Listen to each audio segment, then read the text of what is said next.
Sabi dito, ano gusto mo? Tumahimik na lang ang mga tao sa sinasabi ng government natin. Ito na naman, yung either or fallacy. 'Di ba? Porket nandito ako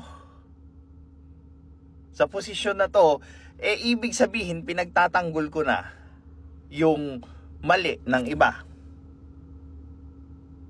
So, dapat nandun lang ako sa side na yon kasi nga, pag nandun ako sa kabila, dalawa lang pagpipilian ko eh. E di, matik mali na ako. 'Di ba? Very, yan na nga yung sinasabi ko. Yung ganyang klaseng fallacy is easily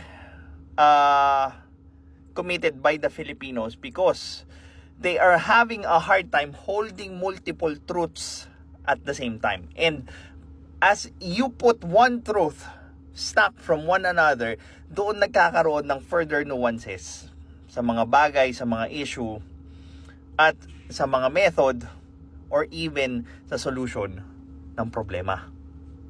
Again, for the nth freaking time, I am not against us asking for accountability. I'm not against punishing corrupt officials. I am supplementing that kind of solution with other solution na mas may pwede tayong gawin. Kasi nga, it's us yung magbabago. 'Di ba? Mas madaling baguhin yung sarili mo kesa sa gobyerno na iniiyak nyo ngayon. Bakit? Again, kailan lang ba napapalitan yung gobyerno? Tuwing kailan lang? Tuwing botohan. 'Di ba? Ngayon, after mong bumoto, after that, ano na? 3 years. Anong gagawin mo sa loob ng 3 years? Yan yung hindi nare-realize ng mga tao. You cannot go political every day because you miss the chance of seeing solutions on a different perspective. Ganon ba katagal i-memorize na political dynasty is bad, vote buying is bad, and yung other things na ginagawa ng government officials nyo, like corruption sa DPWH, isn't that already something to take note of? Yung mga nasangkot na pangalan, edi wag nyo muna iboto. 'Di ba? Tapos, ano pa pwede nyong gawin? Edi sumali kayo sa mga grupo na humihingi ng tunay na accountability. Like you see for GG or Mayors for Good Governance. 'Di ba?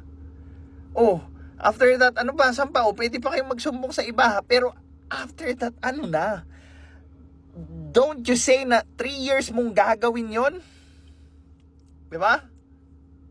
Na purely ganun lang yung gagawin mo? Such a waste of time.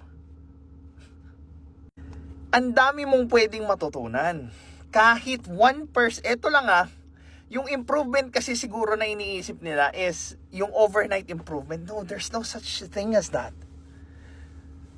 What I am asking is you get 1% better every day. That's it. What can I do now? What do I have? What are my skills? Who am I? If you start, 'di ba? If you start with those questions, then you have a better way of finding solutions beyond political perspective. Because you are now looking at the problem intrapersonal.